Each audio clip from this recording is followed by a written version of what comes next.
प्राकृत प्रशिक्षण YouTube channel में आप सभी का स्वागत है। आज इस वीडियो के माध्यम से आप श्रमण संस्कृति सम्यक ज्ञान प्रतियोगिता जनवरी माह के दूसरे प्रश्न पत्र के उत्तर देखेंगे। आपके सामने एक एक करके प्रश्न आएंगे, उनके 4 ऑप्शन आएंगे और फिर उनका सही उत्तर क्या है इसको हम 6 ढाला ग्रंथ से खोज कर निकालेंगे। चलिए, आपके सामने है पहला प्रश्न। प्रश्न शुरू हो इससे पहले मैं आपसे निवेदन करूं कि इस चैनल को सब्सक्राइब जरूर कर लें, जिससे आगे जितने भी प्रश्नोत्तर आएंगे, प्रतियोगिता चलेगी, उन सब के उत्तर आपको यहां पर मिल पाएंगे। पहला प्रश्न, छेढाला ग्रंथ के रचनाकार का नाम है। ये तो बड़ा सरल प्रश्न है। इसमें 4 ऑप्शन है। आचार्य दौलत राम जी, मुनि दौलत राम जी, भट्टारक दौलत राम जी और चौथा पंडित दौलत राम जी। चारों ऑप्शंस को देखने पर दौलत राम जी तो स्पष्ट हैं। अब प्रश्न यह है कि ये दौलत राम जी आचार्य थे, मुनि थे, भट्टारक थे या पंडित थे। तो हम छेडाला की पुस्तक खोलकर देखते हैं तो स्पष्ट हमको दिखाई देता है, वहां पर लिखा हुआ है पंडित दौलत राम जी। तो यहाँ सही उत्तर है चौथे नंबर पर पंडित दौलत राम जी। दूसरा प्रश्न, मंगलाचरण में किसको नमस्कार किया गया है? ए मति ज्ञान, बी शुद्ध ज्ञान, सी अवधि ज्ञान और डी केवल ज्ञान। मंगलाचरण देखें। 3 भुवन में सार, वीतराग विज्ञानता, शिव स्वरूप शिवकार, नमहु त्रियोग संहारी के। यहाँ पर 3 भुवन में सार, तीनों लोकों में जो सार है, श्रेष्ठ है, ऐसे वीतराग विज्ञानता, इसको नमहु नमस्कार किया गया। वीतराग विज्ञानता को नमस्कार किया गया है। अब यह वीतराग विज्ञान कौन सा है? मति ज्ञान, शुद्ध ज्ञान, अवधि ज्ञान या केवल ज्ञान? तो विज्ञान तो ये चारों हैं, लेकिन वीतराग होना चाहिए। मति ज्ञान वीतराग हो यह आवश्यक नहीं, शुद्ध ज्ञान वीतराग हो यह आवश्यक नहीं, अवधि ज्ञान वीतरागी को हो यह आवश्यक नहीं है। लेकिन केवल ज्ञान तो तभी होगा जब वीतरागता पूर्ण हो जाएगी। इस दृष्टि से वीतराग विज्ञान का अर्थ है केवल ज्ञान। हमारा इस प्रश्न का सही उत्तर है डी, वीतराग विज्ञान यानी केवल ज्ञान। तीसरा प्रश्न, सही जोड़ी को पहचानिए। सही जोड़ी, यहां पर 4 विकल्प हैं। इंद्रिय 5, स्थावर जीव 6, गति 3, विकलत्रय 2। इस प्रश्न के उत्तर को भी हम 6 ढाला से देखेंगे। तो यहां पर पहली ढाल में 6वां जो छंद है उसमें आया है कबहु पंचेंद्रिय पशु भयो।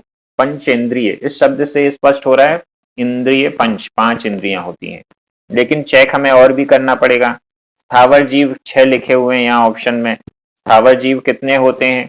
वैसे तो आपको पता है स्थावर जीव 5 होते हैं, लेकिन यहाँ पर लाइनों में देखें हम तो यहाँ चौथा छंद जो है उसमें मिल रहा है हमको, एक श्वास में 8-10 बार जन्म्यो मरियो भरियो दुख बार, निकसी भूमि जल पावक भयो पवन प्रत्येक वनस्पति थयो।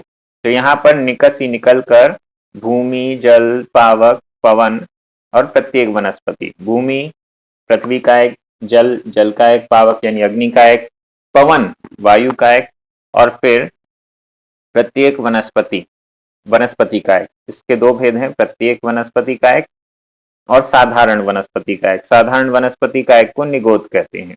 तो ये 5 स्थावर हो गए। तो ये जो दूसरा वाला ऑप्शन है वो तो ठीक नहीं है, जिसमें स्थावर के भेद 6 बताए गए थे।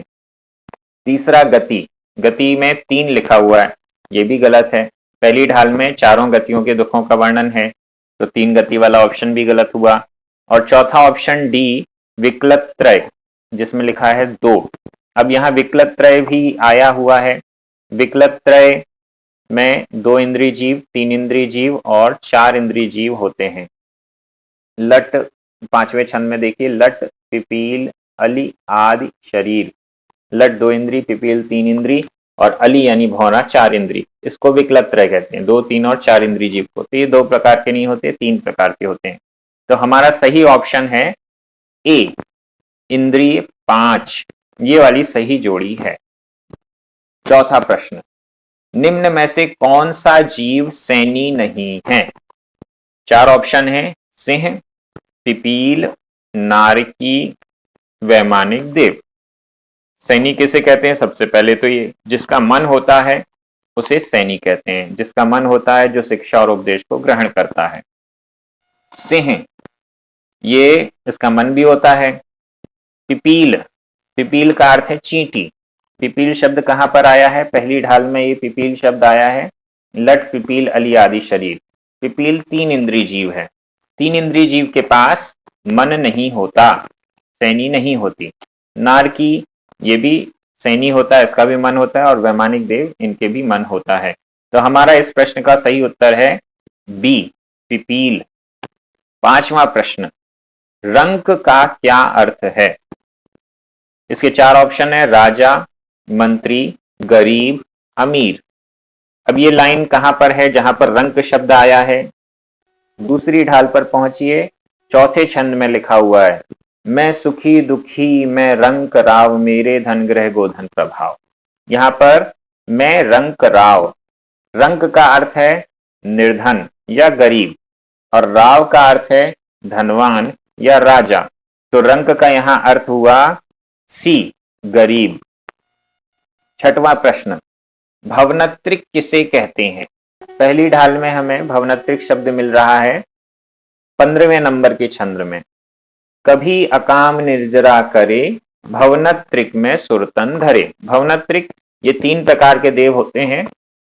देवों के चार प्रकार होते हैं, उसमें से तीन को भवनत्रिक कहते हैं, जो स्वर्ग में नहीं रहते, और जो स्वर्ग में रहते हैं उनको वैमानिक देव कहते हैं।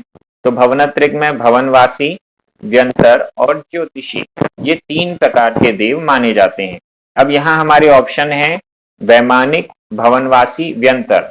दूसरा ऑप्शन है वैमानिक, भवनवासी, ज्योतिष। ये दोनों ऑप्शन तो ठीक नहीं है, क्योंकि इसमें वैमानिक शब्द जुड़ा हुआ है।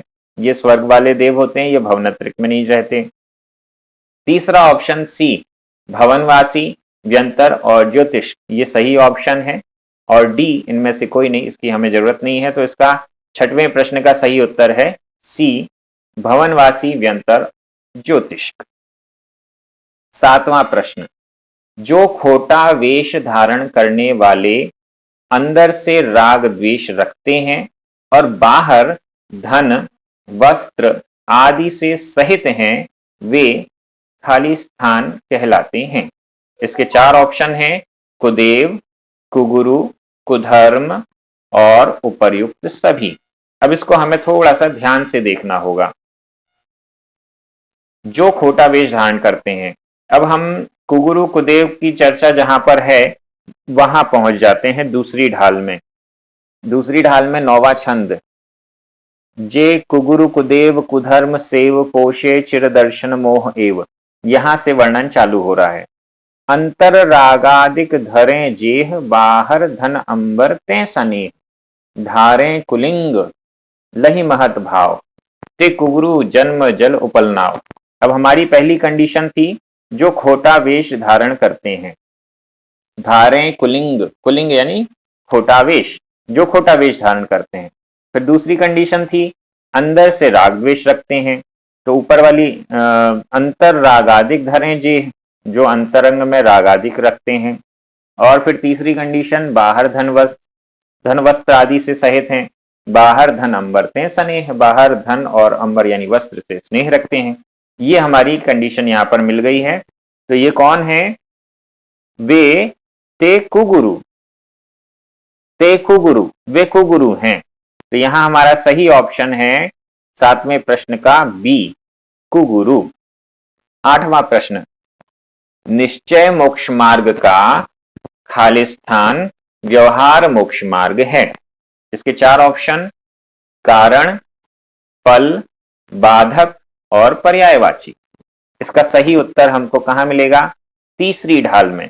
तीसरी ढाल में सम्यक दर्शन ज्ञान चारित्र की चर्चा प्रारंभ हो चुकी है। निश्चय मोक्ष मार्ग और व्यवहार मोक्ष मार्ग की चर्चा पहले छंद में ही की गई है।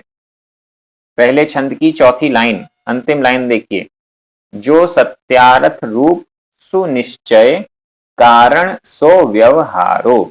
अब यहां पर स्पष्ट है जो वास्तविक स्वरूप है वह तो निश्चय है, और उसका कारण, कारण सो व्यवहारो, और उसका जो कारण है निश्चय सम्यक दर्शन ज्ञान चारित्र को प्राप्त करने में जो कारण है सो व्यवहारो, वह व्यवहार सम्यक दर्शन या व्यवहार मोक्ष मार्ग है।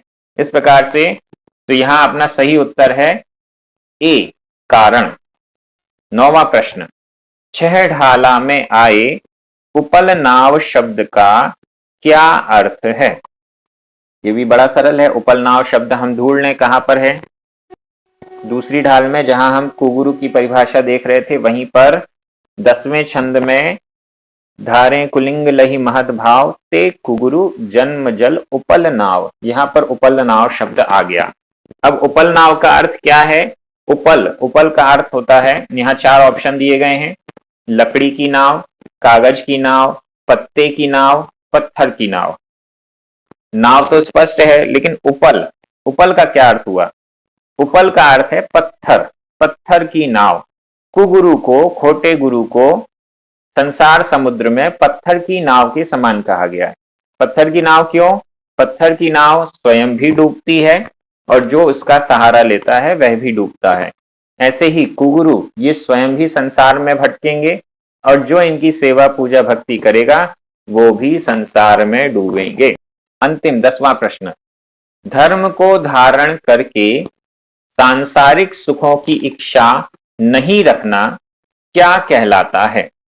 4 ऑप्शन है, निःशंकित अंग, निःकांक्षित अंग, उपगूहन अंग और इनमें से कोई नहीं। यहां स्पष्ट रूप से 3 अंग यानी सम्यक दर्शन के अंगों की चर्चा है। सम्यक दर्शन के अंग कहां पर बताए गए हैं? तो तीसरी ढाल में सम्यक दर्शन के 8 अंगों का वर्णन है, वहां पर हम पहुंचेंगे। अब ये परिभाषा हमको देखनी है कहां पर मिलती है। 12वें छंद में 8 अंगों का वर्णन शुरू हो रहा है। जिन वच में शंका नधार वृष भव सुख वांछा भाने, ये पहली लाइन। जिन वच में शंका न, जिनेंद्र भगवान के वचनों में शंका नहीं करनी चाहिए, यह तो निःशंकित अंग है। धार वृष भव सुख वांछा भाने, धार धारण करके, वृष यानी धर्म, धर्म को धारण करके भव सुख, भव यानी संसार सुख, संसारिक सुख की वांछा भाने नहीं करता, नहीं करना चाहिए। ये यहां हमारी परिभाषा मिल गई। धर्म को धारण करके भव सुख यानी सांसारिक सुखों की वांछा यानी इच्छा नहीं, भाने नहीं करना चाहिए। यह किसकी परिभाषा हो गई? दूसरे नंबर के अंग की। पहला अंग है निःशंकित, दूसरा अंग है निःकांक्षित। तो हमारे इस 10वें प्रश्न का उत्तर बी, निःकांक्षित अंग, ये इसका सही उत्तर है। आप सभी इन वीडियोस के माध्यम से प्रश्नोत्तरों के सही उत्तर क्या है प्रतियोगिता में जो आप भर रहे हैं उसमें से आपने कौन सा गलत किया, कौन सा सही किया, ये आपको यहाँ पर समझने को मिलेगा और कारण भी मिलेगा और ग्रंथ से देखने को भी मिल जाएगा।